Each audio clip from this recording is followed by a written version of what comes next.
नमस्कार दोस्तों, दिव्यांग शक्ति शिक्षा चैनल में आपका स्वागत है। यह चैनल विशेष रूप से दिव्यांगों के अंदर अंतर्निहित शक्तियों को जागृत करने और उन शक्तियों से समाज को परिचित कराने तथा समाज में मुख्य धारा में उन्हें जोड़ने अर्थात इंक्लूसिव करने के लिए बनाया गया है, जिसमें भिन्न भिन्न प्रकार के अभ्यास व जानकारियां हैं जो तमाम बहुत महत्वपूर्ण शोधों पर आधारित है। आज हम बात करेंगे दिव्यांगों के सामाजिक समावेशन की। सामाजिक समावेशन का अर्थ है दिव्यांगों को समान अवसर तथा सम्मान देना, क्योंकि समावेशन अर्थात इंक्लूजन दिव्यांगों को समाज में उनका पूर्ण अधिकार देने का पहला शर्त है। क्या आप जानते हैं, एक वास्तविक समावेशी समाज में एक्सेसिबल रैंप बनाने से कहीं ज्यादा जरूरी है हमारे सोचने के तरीकों को बदलने के लिए।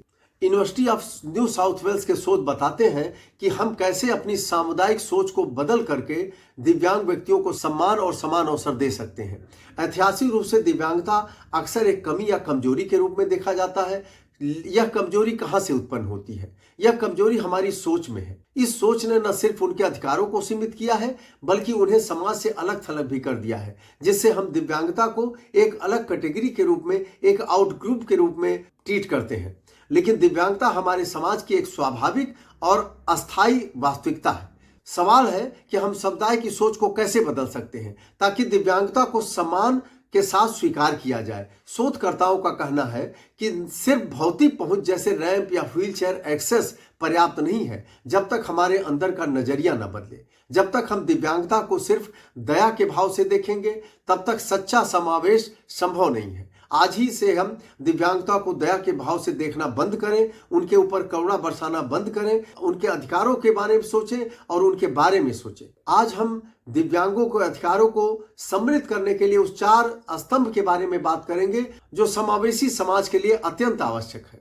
इसमें पहला है रोजमर्रा का संपर्क अर्थात एवरीडे इंटरेक्शन, दूसरा मीडिया में प्रतिनिधित्व अर्थात मीडिया रिप्रेजेंटेशन, और तीसरा है नेतृत्व में भागीदारी अर्थात लीडरशिप इंक्लूजन, और अंतिम है स्ट्रक्चरल एंड लीगल रिफॉर्म अर्थात कानूनी और नीतिगत बदलाव। आइए हम पहले स्तंभ के बारे में बात करते हैं। सबसे पहला और सबसे शक्तिशाली स्तंभ है रोजमर्रा की बातचीत अर्थात एवरीडे इंटरेक्शन। जब हम दिव्यांग व्यक्तियों के साथ सामान्य रूप से बातचीत करते हैं, चाहे वो दुकान पर हो, स्कूल में हो या दफ्तर में हो, तो हमारी सोच अपने आप बदलने लगती है।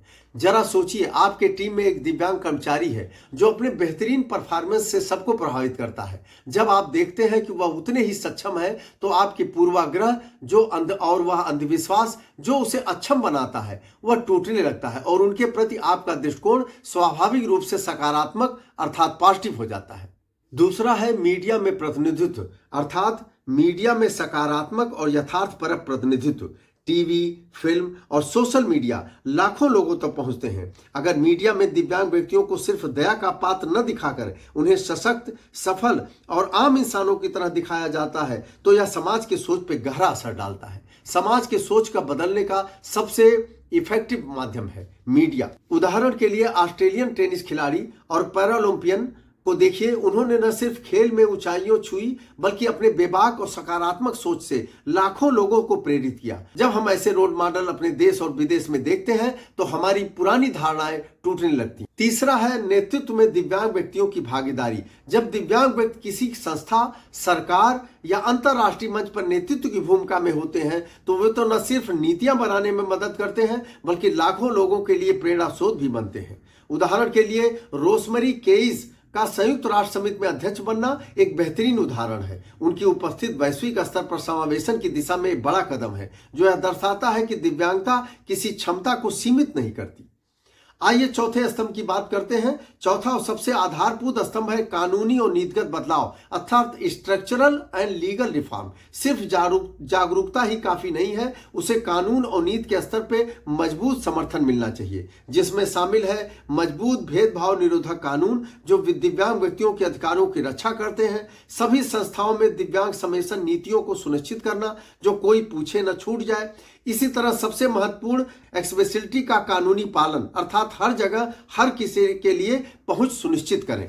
आइए हम व्यवहार परिवर्तन के कुछ महत्वपूर्ण उपाय और अभ्यास बताते हैं। इसमें सबसे पहला है आत्मचिंतन। अपने भीतर की धारणाओं पर सवाल उठाएं। क्या मेरे अंदर कोई पूर्वाग्रह दिव्यांगों के प्रति है? खुदा न करे अगर किसी समय आपके साथ ऐसा हो जाए। तो आप क्या सोचेंगे समाज के बारे में और अपने बारे में। इसलिए हर मनुष्य बराबर है, उन्हें समान अधिकार मिलना ही चाहिए। अपने पूर्वाग्रह को तोड़ें। दूसरा, संवाद। दिव्यांग व्यक्तियों लोगों से खुलकर बात करें, उनके अनुभव को सुने, उन्हें दोस्त बनाए। और तीसरा है भावनात्मक जुड़ाव। नाटक, कहानियां और फिल्मों के माध्यम से उनके अनुभवों को समझने की कोशिश करें। सोशल मीडिया भागीदारी। सकारात्मक और प्रेरणादायक दिव्यांग कंटेंट को फॉलो करें और शेयर करें। और चौथा अभ्यास है संस्था स्तर पर समावेशन। सबसे बड़ा नुकसान अगर दिव्यांगों का हुआ है वह यह हुआ है कि दिव्यांगता रूपी अक्षमता का दृष्टिकोण इंस्टीट्यूशनलाइज होना, अर्थात हर स्तर पर हर इंस्टीट्यूशन में दिव्यांगों को अक्षम के रूप में प्रदर्शित करना, उन्हें अक्षम के रूप में सोचना। और इसमें सबसे बड़ा इंपॉर्टेंट रोल निभा सकते हैं स्कूल और कॉलेज। स्कूल और कॉलेज के बच्चों को समावेशन नीतियों को बढ़ावा दें और उन्हें समावेशन के बारे में हर स्तर पर समझाएं। इस प्रकार के हमारे वीडियो इंक्लूसिव एजुकेशन पे कमेंट बॉक्स में आप शोध पत्र पढ़ सकते हैं और इंक्लूसिव एजुकेशन में वीडियो हमारे स्कूलों में चलते रहते हैं। नीति निर्माण में भागीदारी। अपने नेताओं को पत्र लिखें। सभी समाज के लोगों से आग्रह है कि नेताओं को पत्र लिखें कि इसमें कानूनी पालन इसका हो और सुधार होता रहे। तत्परता हर स्तर पर इसमें सुधार की आवश्यकता है।